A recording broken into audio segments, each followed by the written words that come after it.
Hey y'all, welcome back to my channel. My name is Lex and oh my god y'all, I cannot believe that I am sitting in front of this camera and I am recording and I am a little bit rusty and I am still sick. So please bear with me, okay? Please. Thank you so much to anybody who reached out. A lot of you guys did reach out through YouTube. Some of you guys did reach out through Instagram. Obviously, if you know me IRL, thank you for reaching out.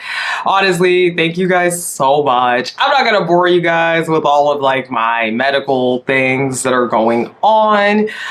Just know that I am definitely on the mend. I am on the up and up. I have some more tests to be run and a couple of other doctor's appointments, but I have confidence we will be good here, so won't bore you with that. Instead, I just want to get into talking about Married at First Sight. I did watch episode 11. Now, I have a backlog of videos. I know that I need to finish Love is Blind Germany. I'm trying to figure out how I want to do that, whether I want to just kind of, because I watched a couple episodes, I have the notes for them, but I'm just wondering if I want to lump that into another video. I know it's a lot of episodes. And I know I'm also behind on Traders. I'm going to be honest with Traders, guys. That's going to be one video next week. You all will get this week and last week's episode in one video next week. Okay. So thank you guys for bearing with me. I'm actually very excited to be recording. The other thing is I got a new microphone. Okay. So let me know how the audio is. If things sound crazy, let me know. But while I was gone, I did get a new microphone. So anyway, let us jump into episode 11 of Married at First Sight. We start off with David and we get a diary cam of him letting us know that it's a beautiful day, that it's good to be grateful for various things in life. You know, he's grateful for it being a beautiful day. David is trying his best to put on, you know, his best foot forward. He's walking to the gym because, you know, Michelle's been working his nerves, and I get it. You know, Michelle is a piece of work. Now, we also get a diary cam of Emem at home, and she's letting us know that Akechi, he has moved out. She tried calling him. She tried texting him. She tried getting in contact with this man, and he just did not want to talk to her. So she's kind of like, excuse me, what is going on? So we start off with Carla meeting up with her sister. So Carla's sister is like, so what you doing with all that free time? Because Carla told us, oh, you know, she quit her job. And he will ask me questions about business and I'm like, oh, I don't know. Like the universe will tell me, like, like let's play my soundbows and just chill. Yeah. Some of y'all thought she got fired. I don't know. Now I'm sort of kind of leaning towards her getting fired as well. But in either case, her sister's like, so what you doing with all the free time? Now, Carla claims that all of her previous clients have followed her to like her independent practice. She even said earlier in the day, she had a client come over so that she's still booked and busy. She even says that all her clients, they don't want to be with anybody who's not her. So Carla wants to let us know she got work, okay? She is not unemployed. She has work. And all them clients supposedly followed her. Now, she claims that she is very thankful for how business-minded Juan is. Okay, she wants to pick his brain. She's really excited to learn how to structure her business from him. And I'm like, is Juan a good example? Like, real talk, is Juan a good example? Because Juan has two businesses he seems to be sinking money into. Neither one of these businesses are profitable. He has no, like, extra money. He living check to check. I don't know. Is Juan this business mogul the way that she's making it seem? Anyway, she does realize, though, that she has not been clear in her intentions with her business, what she wants to do, what her plan is with Juan. So her goal is going to be a bit more clear about that. So the man of the hour, Ikechi. How long has this been going on? Seems like As soon as we got back from the honeymoon, it started off with her trying to initiate sex. And I let her know that, hey, you know. Meets up with Pastor Cal. So they get right into it. Ikechi is trying to claim, look, I feel like Emem came in this for a husband, and no matter who it was, she came in for a husband, okay? So she was gonna be like this no matter what. Because again, Ikechi seems to have this convoluted idea that Emem is this like thirsty woman who was just looking for a man, and he's just some random man, and that's why it is sad. It's really sad, the lack of respect. I would be so offended if someone accused me of this out of nowhere. So, you know, he starts to describe that 2 days into the honeymoon, she asked him to jump into the shower. Ikechi then said, hey, you know, I don't know how I feel about that. Then 4 days into the honeymoon, she was already asking him to move in together. And he's like, I don't even know you like that. Like, that's weird, right? Now, Pastor Cal's like, well, not to us. We kind of encourage you guys to look at this as, excuse me, we encourage you guys to look at this as a real marriage. You know, we don't encourage you guys to kind of act like this is an experiment or it's fake. So I don't know. I mean, if she saw you as her husband, then it isn't weird for her to want to ask about plans after the experiment. Now, here's my thing. This is weird. You know, this is very weird. And Ikechi's not wrong in saying like, yeah, this is all weird. This is all expedited. I don't barely know this person. But it's like, you chased this show twice. You chased this show 2 different times. And then you're upset because of the structure of the show? You're mad because you don't like her. That's period. You're mad because you do not like this woman. And you're trying to put it on everything and everyone else except for that. So Ikechi goes on and says, well, she really makes me feel small, you know, like just an extra in her dream, you know. I feel like I'm not an equal partner. I'm just part of the dream. And Pastor Cal's like, okay, like, yes, Emem is very ambitious, but like, what does she do to make you feel small? Ikechi goes on, I've never disrespected her. And Pastor Cal at that point is like, whoa, whoa, whoa. Did you call her an asshole or not? Straight up, Pastor Cal was like, I'm not doing this. He's like, so did you call her an asshole or not? And he's like, okay, fine. So maybe I disrespected her. But in either way, like, I feel like I'm not seen in this relationship whatsoever. And, you know, Pastor Cal's like, okay. In case she's like, look, if you're an asshole, I'm going to say you're an asshole. All right. So Pastor Cal's like, so have you seen any kind of like sensitive side to Emem? You know, have you seen like a caring side of her, a vulnerable side of her? Because she is a very ambitious woman. Yes, that's what she's used to in her career, in her life. But have you seen the sensitive side of her?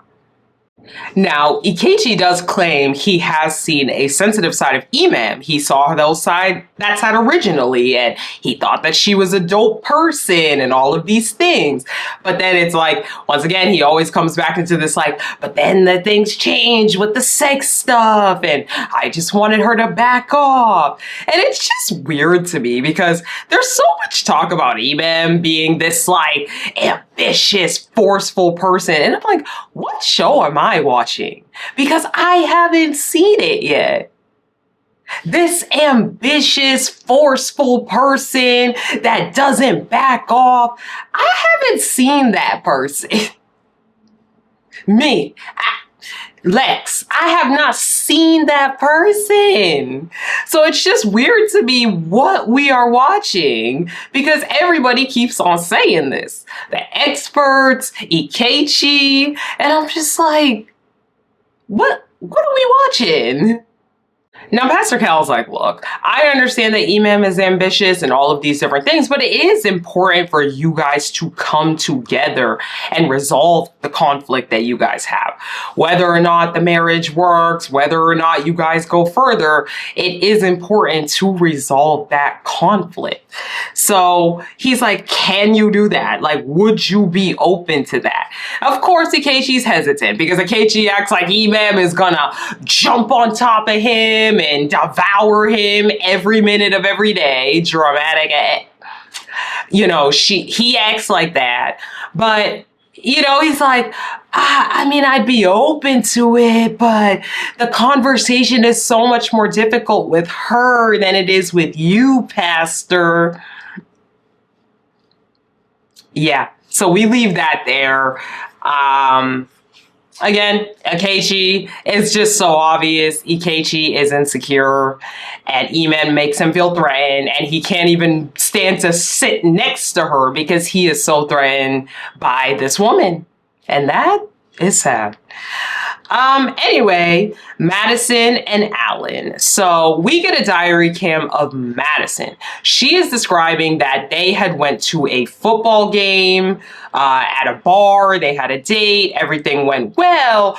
But once they got home, things got a little weird. We get a video of Allan basically putting on his backpack saying that he was about to head out. And Madison's like, okay, well, maybe you shouldn't leave. Like, we just, you know, drank a lot. Like, maybe it's best to not, like, drink and drive. Been drinking, I don't think you should be driving. And, you know, he just kind of played it off. This is a 2-minute drive. Why do you, like, have this mentality that, like, no, nothing can touch you? Allan is then like, it's my life. Like, I can do what I want to do. Like, it's only 15 minutes. It's literally just a few turns and cruise control and I'm good. And Madison's like, okay, but like, you don't have to do that. Like, I don't understand. And in this scene, it is not very clear what happens. Allan does end up going, by the way. He does end up going. He does end up driving. Yeah. We'll talk about Allan a little bit later, but ooh, I did not like that. We are not drunk driving. We are not drunk driving. And drunk driving is extremely dangerous. So I did not like that at all from Allan. No. Allan and alcohol it's becoming very concerning because it seems like Allan retaliates a lot whenever he's on alcohol, like when he's drank, sorry. Words. When he has drank, Allan seems like he retaliates a lot. He either does dangerous stuff, hurtful stuff, and I don't like that. I don't like that at all. Allan seems like a dangerous and angry drunk, and I'm not with it. All right.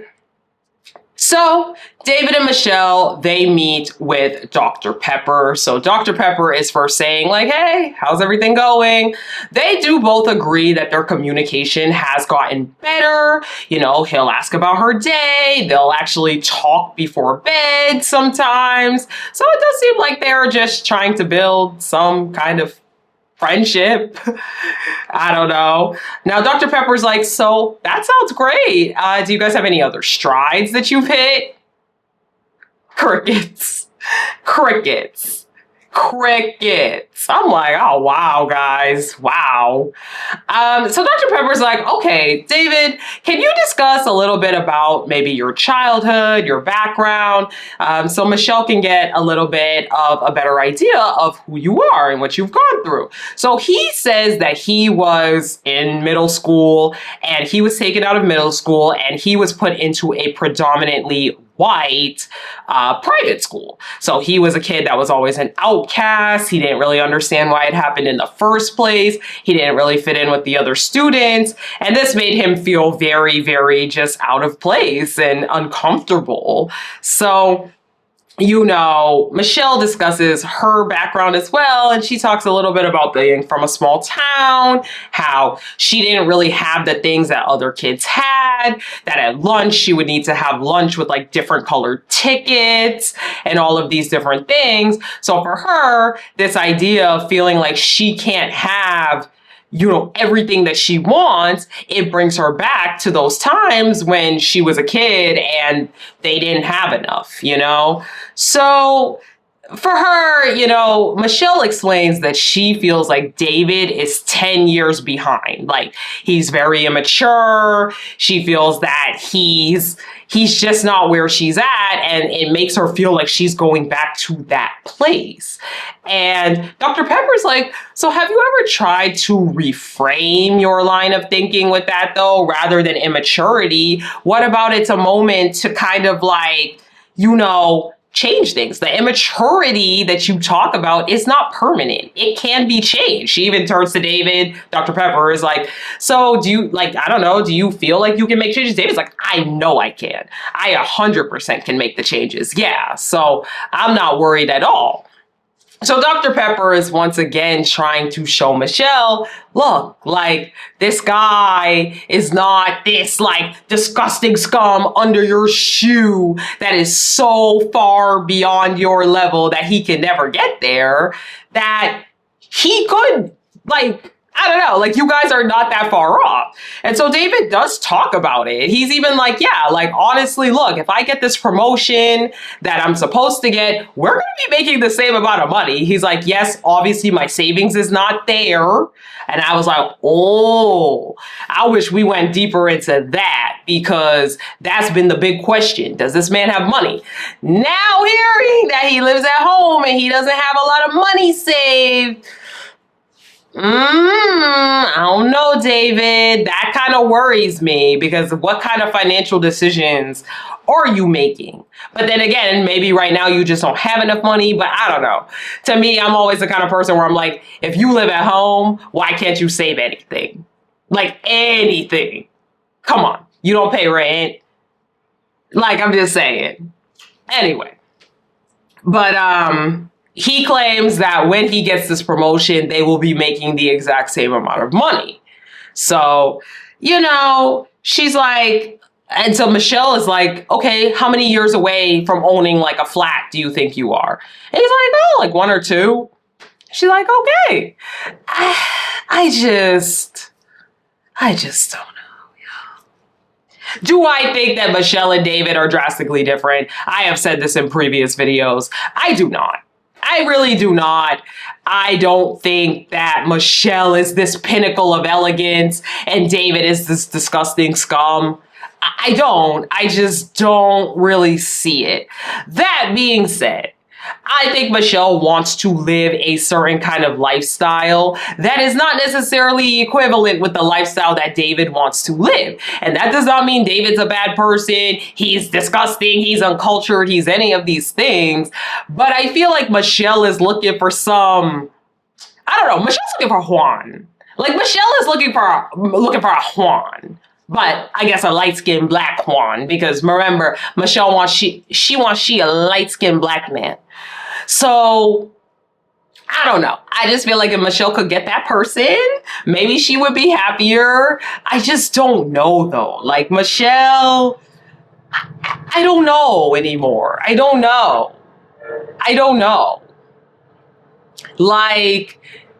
I will be honest, it does kind of change a little bit hearing David doesn't have any savings.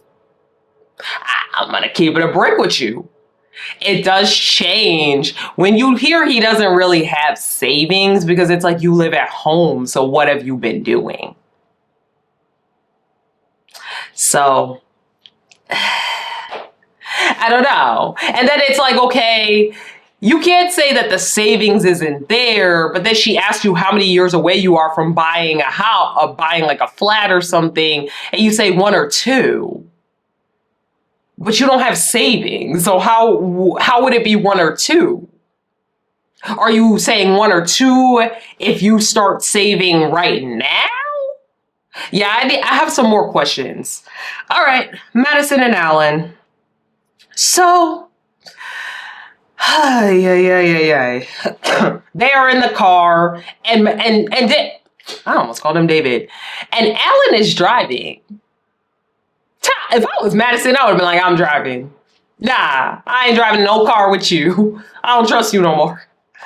Now, Allan claims that he wanted to go home last night because he wanted to get a good night's sleep because he had some stuff to do in the morning and he needed to be on his A game.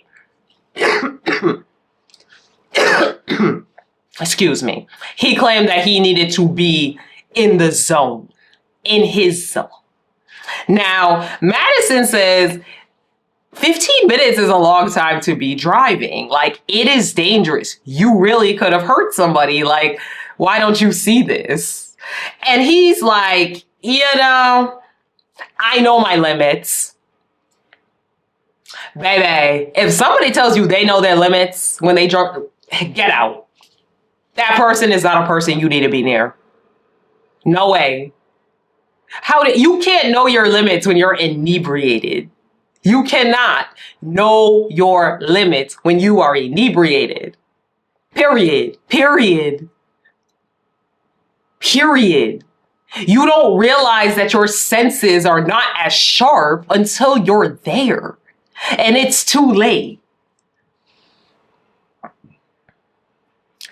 Now, Madison's like, we're married now, and it's really selfish for you to make decisions like this. Like, you just decided you're going to head out and do this and say, it's my life, it's my choices. But we're married now, so that's a really messed up way to look at things. Agreed. You can't be bitching and complaining and moaning that, oh, she doesn't invite you out everywhere and she's not always attached at the hip with you and all of these things. But then now you again are being petty and trying to throw in her face, well, it's my life. I could do me. To get back at her. I'm going to be honest, it feels like he's doing this to get back at her, and I don't like that. I don't really like Allan's, this really turned me off to Allan, this episode. I don't really like that. He tries to claim that she's not even trying to understand his point of view. Yeah, because no one cares. Nobody needs to understand your point of view when you're drunk driving. So Madison, rightfully so, says, what is there to understand? People at risk, like, If I you're putting us at if I was risk? inebriated, I would not have driven. But inebriated doesn't matter, Allan, and that's the difference. Like, you're still under the influence. Why are you trying to get me to understand? I'm not trying. Like, literally, what is there to understand? Agreed. So he continues to make excuses for a few more minutes, blah, blah, blah. He's like, look, it's just cruise control and 3 turns, and then I'm home. Yikes.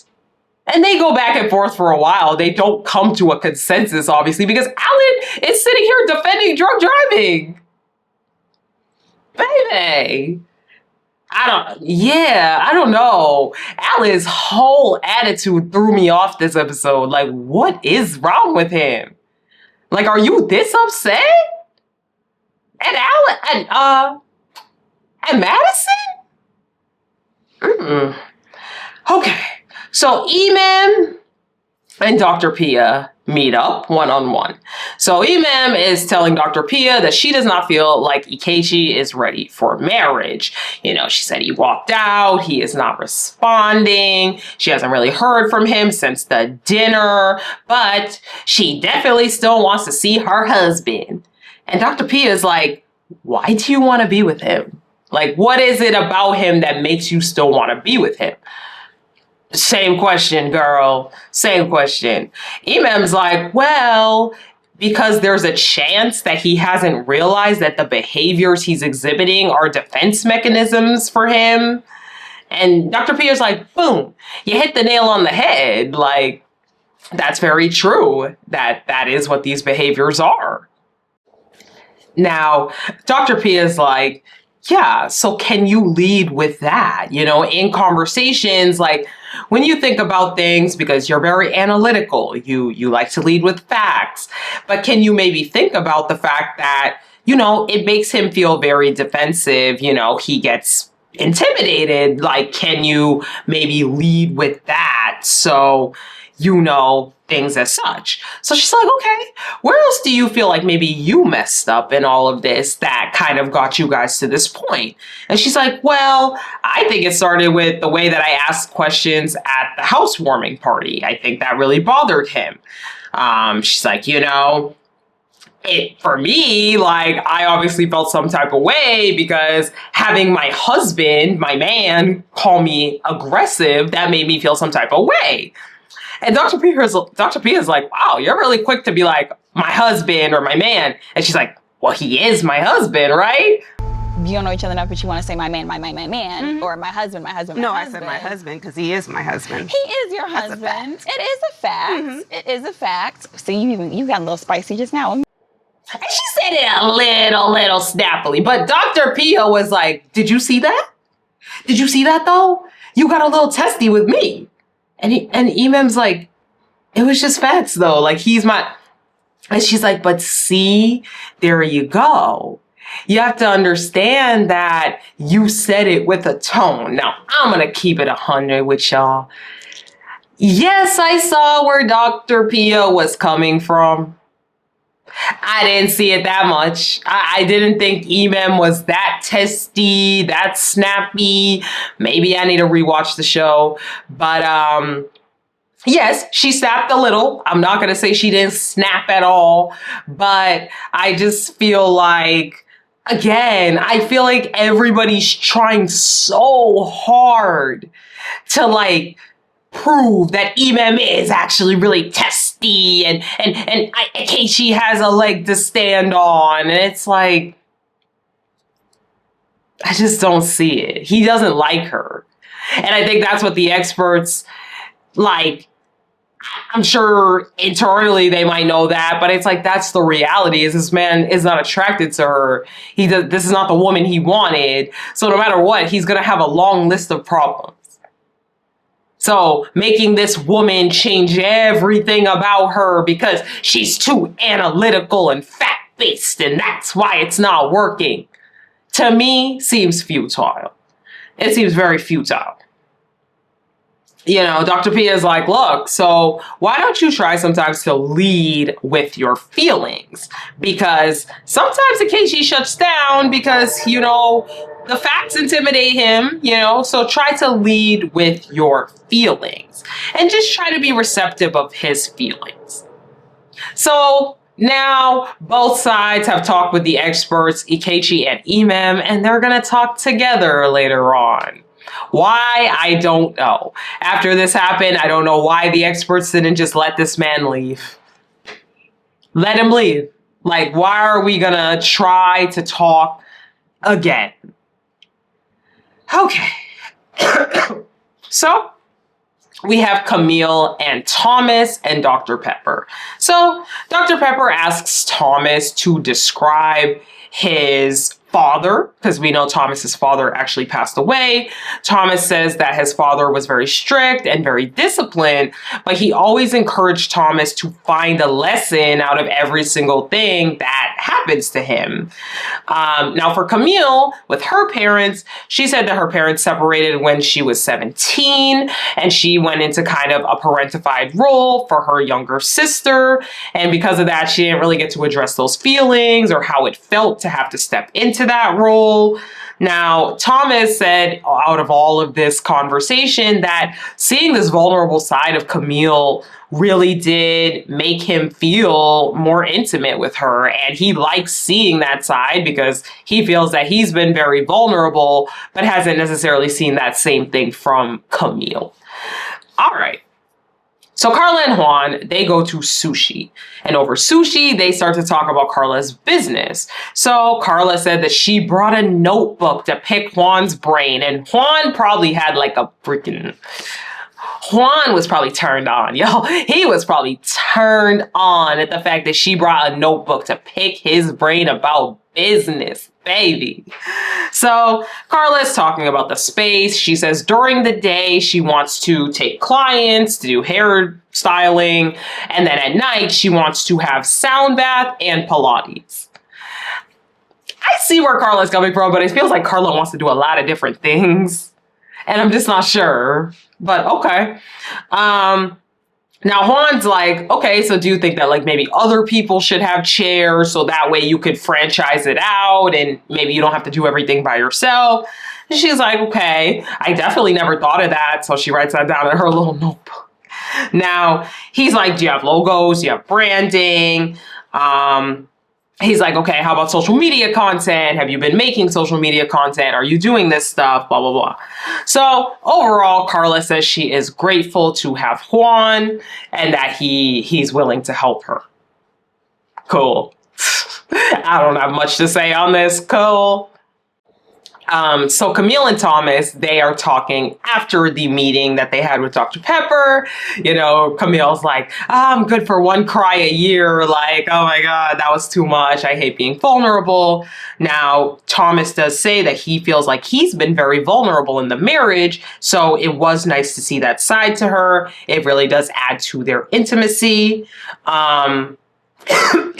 Excuse me. Overall, Thomas does realize that Camille's vulnerability isn't necessarily the same as his, and that for her, she really needs like a safe space and someone to feel comfortable with, whereas for him, he may need different things. So, okay. We get a diary cam of Allan. Let me get a little sip of my smoothie real quick. Okay. So we get a diary cam of Allan. Allan is basically very irritated right now. He is pissed that Madison called him out for drunk driving. It's kind of sad, kind of scary. He's like, I've had to dial back my fashion sense. I've had to dial back my sense of humor. I've had to dial back all these different things. Honestly, I've never had to dial back this much of myself just to get a feeling from someone, just to get something. So Michelle and David, they are shopping for David. I guess this is Michelle's friend that's a stylist. Now Michelle's telling her friend, like, look, you know, I don't know. At the dinner, I feel like he could have dressed up a bit more. He could have worn like an elevated sport coat or something like that. I don't know. And I'm just like, why are we letting Michelle be the pinnacle of fashion? In this scene, Michelle had on some like sleeveless, huge blazer that was really ugly. Like, I'm sorry, that whatever she had on was not cute. So I'm just wondering why we have made Michelle the pinnacle of fashion.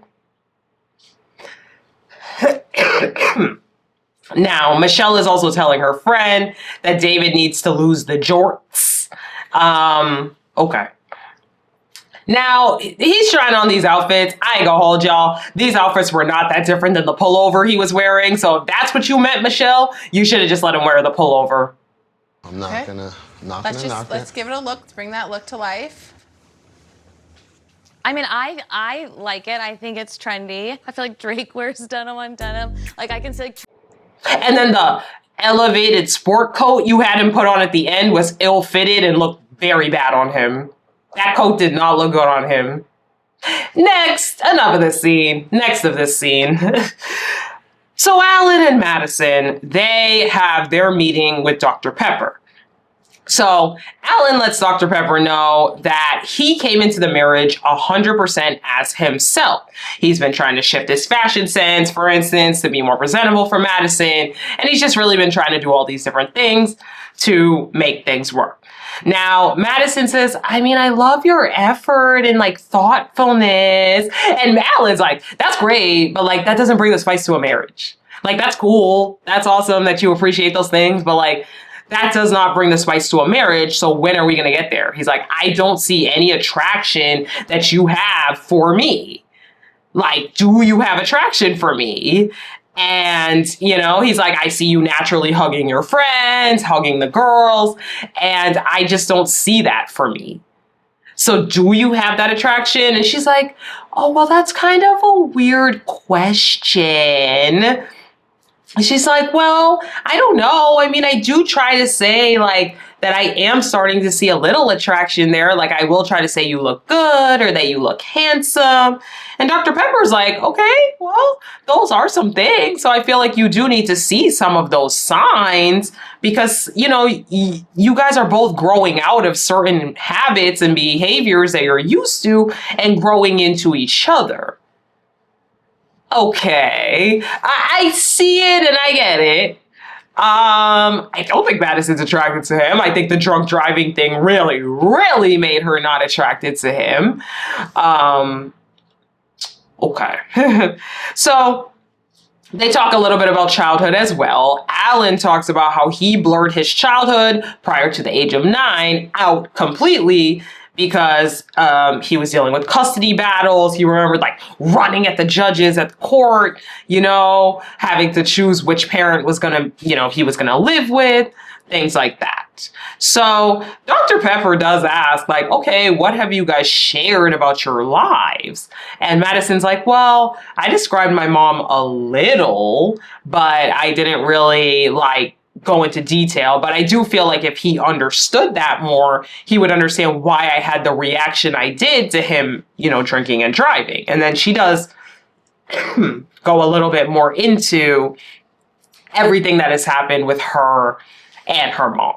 So I don't know. I mean, with these two, they're not going to be together, I would presume.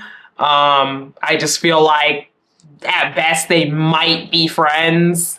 I just think that the romantic connection isn't really there. And I think Allan is becoming resentful. And it's real hard when you start to get resentful to dial that back. I'm not saying it's impossible, but it's hard. Okay. So Camille and Thomas. So they read the letters that they wrote to their younger selves. Dr. Pepper had given them this assignment. Now, Camille describes that this is one of the most healthy relationships she's ever had. She says that she's had a lot of experiences with guys where they would put on an act to try to get her. And then as soon as they got her, they were not that person. So for her, it's in the back of her head in every relationship. You know, Thomas is happy that she was open and honest about that whole thing. Okay.